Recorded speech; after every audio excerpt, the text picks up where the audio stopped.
Bismillahirrahmanirrahim. Assalamualaikum warahmatullahi wabarakatuh. Apa kabar anak-anakku yang hebat? Alhamdulillah, luar biasa. Tetap semangat. Allahu Akbar. Nah, anak-anak yang hebat, sebelum kita belajar, kita berdoa dulu ya. Berdoa dimulai. Berdoa selesai. Nah, adapun materi kita pada pagi hari ini yaitu tema 6, panas dan perpindahannya, subtema 1, suhu dan kalor, pembelajaran 1. Tujuan pembelajaran kita pada pagi hari ini yaitu yang pertama, agar anak-anakku mampu menerapkan konsep perpindahan kalor dalam kehidupan sehari-hari. Yang kedua, agar anak-anakku mampu melaporkan hasil pengamatan tentang perpindahan kalor secara tepat. Sumber energi panas. Benda yang dapat menghasilkan energi panas disebut sumber energi panas. Sumber energi panas terdiri dari matahari, gerakan dua benda, api, korek api, kompor, dan listrik. Matahari merupakan sumber energi panas terbesar. Semua makhluk hidup memerlukan energi panas matahari. Energi panas matahari dapat membantu proses pembuatan makanan pada tumbuhan atau biasa disebut fotosintesis. Energi panas matahari ini juga dapat menerangi bumi sehingga udara di bumi menjadi hangat. Manfaat energi panas matahari yang pertama yaitu mengeringkan padi, mengeringkan garam, mengeringkan ikan asin, serta dapat digunakan untuk mengeringkan pakaian.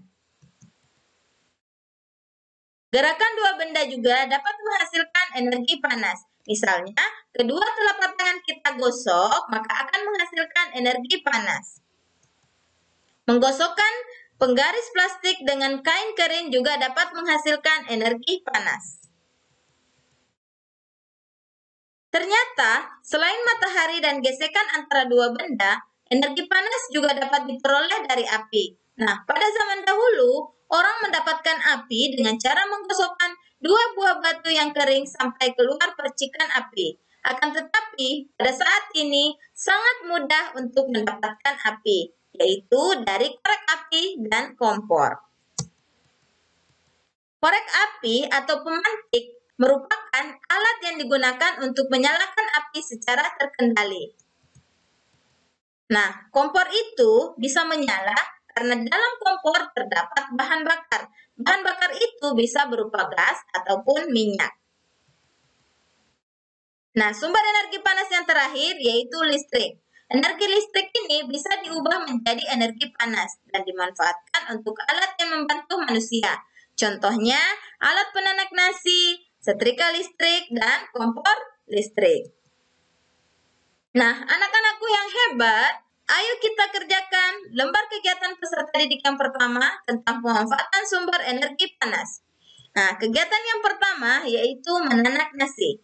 Alat yang digunakan yaitu panci dan kompor. Sumber energi panasnya yaitu dari api. Nah, apinya itu dari kompor. Kemudian, alat yang kedua yang digunakan yaitu alat penanak nasi elektrik atau biasa kita sebut rice cooker. Nah, sumber energi panasnya yaitu listrik. Nah, kegiatan yang kedua menjemur pakaian. Kira-kira alat apa ya yang digunakan? Ya, betul sekali, rak jemuran pakaian. Nah, sumber energi panasnya yaitu dari sinar matahari. Kemudian yang ketiga, kegiatan menyetrika pakaian.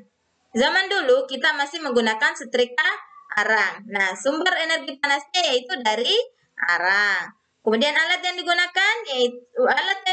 pada saat sekarang yaitu setrika listrik. Nah, sumber energi panasnya tentu saja berasal dari listrik. Nah, bagaimana anak-anak yang hebat? Sudah paham? Nah, kita akan lanjut ke lembar kegiatan peserta didik yang kedua tentang pengaruh matahari terhadap perubahan benda. Nah, percobaan ini kita akan laksanakan dengan berkelompok. Nah, letakkan 2 buah es batu pada masing-masing wadah yang telah disiapkan.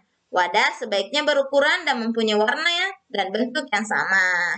Nah, wadah pertama kita letakkan di luar kelas di bawah sinar matahari. Wadah yang kedua kita letakkan di atas meja di dalam kelas. Nah, wadah yang ketiga kita letakkan di dalam lemari atau tempat terlindungi dari sinar matahari. Nah, ayo kita perhatikan percobaan yang pertama, yaitu es batu yang kita tempatkan langsung di bawah sinar matahari. Ternyata dia mencair lebih cepat. Nah, sekarang kita perhatikan percobaan yang kedua, yaitu es batu yang kita letakkan di atas meja.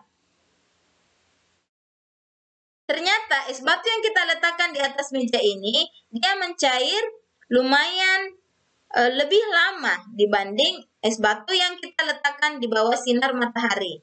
Selanjutnya, kita akan melihat es batu yang kita letakkan di dalam lemari. Apakah dia lebih cepat atau lebih lama?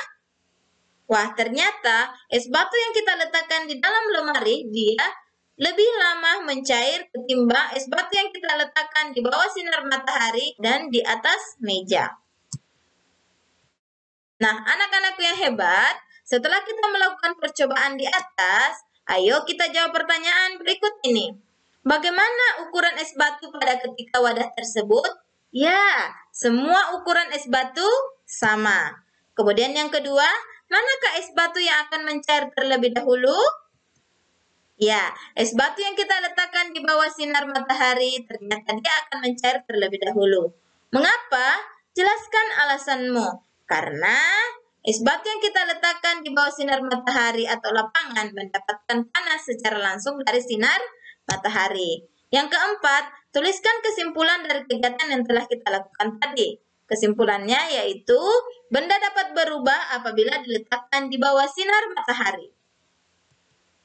Nah, sekarang anak-anak yang hebat, kita akan menjawab evaluasi berdasarkan materi yang telah kita pelajari tadi. Pilihannya ada dua, pertanyaannya, apa yang dimaksud dengan sumber energi panas? Nah, kita akan menjawab benda yang dapat menghasilkan energi panas. Wah, ternyata jawabannya benar. Kita akan lanjut ke pertanyaan selanjutnya. Manakah yang termasuk sumber energi panas? Nah, ada 3 pilihan, kita akan menjawab ini. Wah, ternyata jawabannya salah, teman-teman. Nah, kita akan lanjut ke pertanyaan selanjutnya.